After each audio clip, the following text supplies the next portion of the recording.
আজকে চলে এসেছি কাতলা মাছের একটা সুন্দর টেস্টি রেসিপি নিয়ে। আশা করি তোমাদের আজকের রেসিপি খুবই ভালো লাগবে। আর যদি ভালো লাগে অবশ্যই একটা লাইক দিয়ে ভিডিওটা কন্টিনিউ করো। তো দেখতেই পাচ্ছ আমি এখানে কাতলা মাছ নিয়ে নিয়েছি। কাতলা মাছ কিন্তু আমরা নানাভাবে নানা ধরনের রেসিপি করে খেয়ে থাকি। তো আজকে তোমাদের কী রেসিপি নিয়ে চলে এসেছি ভিডিওটা দেখলে অবশ্যই বুঝতে পারবে যে আজকে কী রেসিপি নিয়ে চলে এসেছি। তো চলো দেখতে থাকো।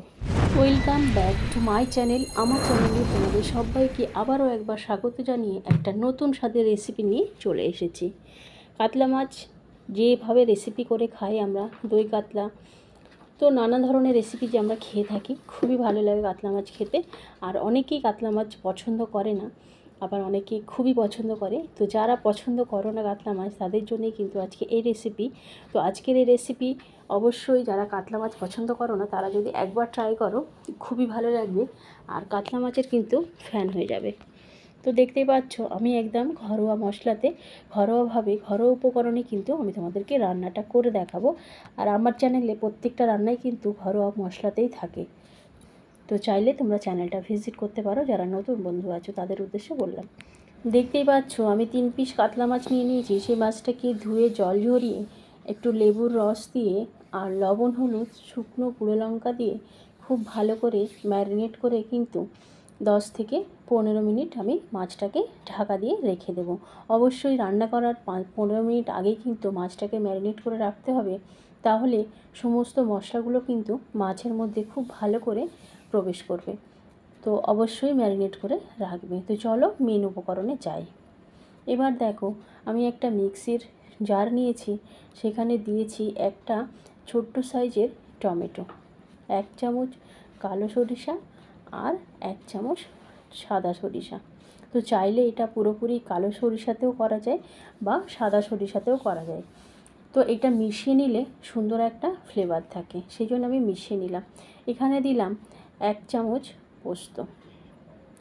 অবশ্যই পোস্তটা এখানে অ্যাড করবে, তাহলে ভালো লাগবে খেতে। তো আমি একদম নতুনভাবেই তোমাদেরকে দেখানোর চেষ্টা করছি যে আজকের রান্নাটা, আমি আগেই বলেছি যারা কাতলা মাছ পছন্দ করো না তাদের জন্যই কিন্তু আজকের রেসিপি। তো দেখতেই পাচ্ছ আমি এখানে সব সরিষাগুলো দিয়ে দিয়েছি, পোস্ত দিয়ে দিয়েছি। এবার দিচ্ছি আমি পরিমাণ মতো লবণ, হলুদ আর কাশ্মীরি রেড চিলি পাউডার। এখানে এই শুকনো উপকরণগুলো দিলে খুব ভালো একটা কালার চলে আসবে। তো আমি এটাকে আগে জল দেব না, এইভাবে শুকনোই কিন্তু পেস্ট করে নেব। এখানে আমি 2টো কাঁচা লঙ্কাও দিয়েছি, শুকনো পেস্ট করে নিয়ে তারপরে কিন্তু আমি জল দিয়ে আবার একটা স্মুথ পেস্ট করে নিয়েছি। অবশ্যই পেস্টটাকে কিন্তু স্মুথ পেস্ট বানাতে হবে, গোটা গোটা থাকলে হবে না।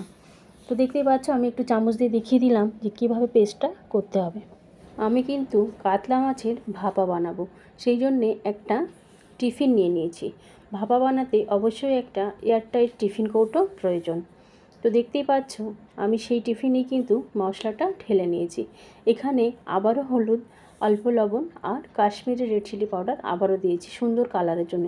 তবে লবণটা দেওয়ার সময় অবশ্যই মাথাতে রাখতে হবে বা খেয়াল রাখতে হবে, আমরা মাছে কিন্তু ম্যারিনেট করেছি লবণ দিয়ে, পেস্ট বানিয়েছি, লবণ দিয়েছি, আবারও লবণ দিয়েছি। সেই লবণটা সেই পর্যাপ্ত পরিমাণে দিতে হবে যেন বেশি না হয়ে যায়। আমি কিন্তু অল্প অল্প করেই 3বার লবণটা দিয়েছি। তো দেখতেই পাচ্ছ এখানে দিয়ে দিয়েছি তিন চামচের মতো সরিষার তেল। অবশ্যই এখানে সরিষার তেলটা একটু বেশিই দিতে হবে, তাহলে ভালো লাগবে বা একটা সুন্দর ঝাঁঝালো ফ্লেভার থাকবে। তো দেখতেই পাচ্ছ আমি ম্যারিনেট করা মাছগুলো সরিষার তেল দেওয়ার পরে খুব ভালো করে মিশিয়ে নিয়েছি। আর ম্যারিনেট করা মাছগুলো এবার এই টিফিন কৌটোর মধ্যে দিয়ে দিলাম, দিয়ে উল্টে পাল্টে মশলাটা খুব ভালো করে মেখে নিচ্ছি মাছের গায়ে। অবশ্যই মশলাটা খুব ভালো করে কোট করিয়ে দিতে হবে, তাহলে মাছের মধ্যে পুরোপুরি এই মশলার ফ্লেভারটা থাকবে। যেহেতু এটা আমি রান্না করব না, আমি এটাকে ভাপা বানাবো, তো দেখতেই পাচ্ছ এখানে খুব বেশি জলেরও কিন্তু প্রয়োজন নেই। আমি একটু মিক্সির জারটা ধুয়ে সামান্য পরিমাণ জল দিয়েছি, বেশি জল কিন্তু এখানে প্রয়োজন নেই। খুবই কম জলে কিন্তু মাছটা ভাপা হয়ে যাবে। তো জল দেওয়ার পর আমি এখানে আবারও 1 চামচ সরিষার তেল দিয়ে দিয়েছি, 2টো চেরা কাঁচা লঙ্কা। তো এবার আমি টিফিনটা বন্ধ করে দেব। টিফিনটা বন্ধ করে রেখে দিয়েছি 5 মিনিটের জন্য। 5 মিনিটের মধ্যে এদিকে আমার কড়াই জলটা কিন্তু ফুটে উঠেছে।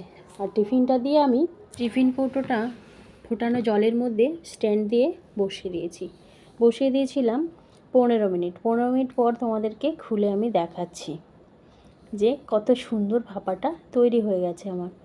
খুব সুন্দর দেখতে তো হয়েছে, আর খেতেও কিন্তু অসাধারণ হয়েছিল। গরম ভাতে যদি এইভাবে কাতলা মাছ ভাপা দেওয়া যায়, যারা মাছ খেতে পছন্দ করে না তারাও কিন্তু খুব মজা করে খেয়ে নেবে। আর এই মাছটা এইভাবে রান্না করলে খুব সফট হয়, মাছটা খেতেও কিন্তু দুর্দান্ত হয়। তো আমি তোমাদেরকে মাছটা একটু তুলে দেখাচ্ছি যে কতটা সুন্দর দেখতে হয়েছে, বা খেতেও কিন্তু খুব সুন্দর হয়েছিল। এইখান থেকে নামিয়ে সঙ্গে সঙ্গে কিন্তু আমার হাজব্যান্ডকে খেতে দিয়েছিলাম। সে তো খুব মজা করেই খাবারটা খেয়েছে, খুব তৃপ্তি করেই খেয়েছে ভাতটা। দুপুরের লাঞ্চটা কিন্তু আমার হাজব্যান্ডের একদম সেদিন জমে গিয়েছিল। খুবই পছন্দ করে, যে কোনো মাছের ভাপা খুব পছন্দ করেন। তো যাই হোক, আমার আজকের রেসিপিটা তোমাদের সবার কেমন লাগলো সেটা অবশ্যই আমার কমেন্ট সেকশানে জানিয়ে দিও। আর যদি ভালো লাগে প্লিজ একটা লাইক করে আর সুন্দর কমেন্ট করে আমার পাশে থেকো। ভিডিওটা দেখার জন্য অনেক অনেক ভালোবাসা। সবাই ভালো থেকো, সুস্থ থেকো। দেখা হবে নেক্সট কোনো দিন। ততক্ষণ সবাই ভালো থেকো।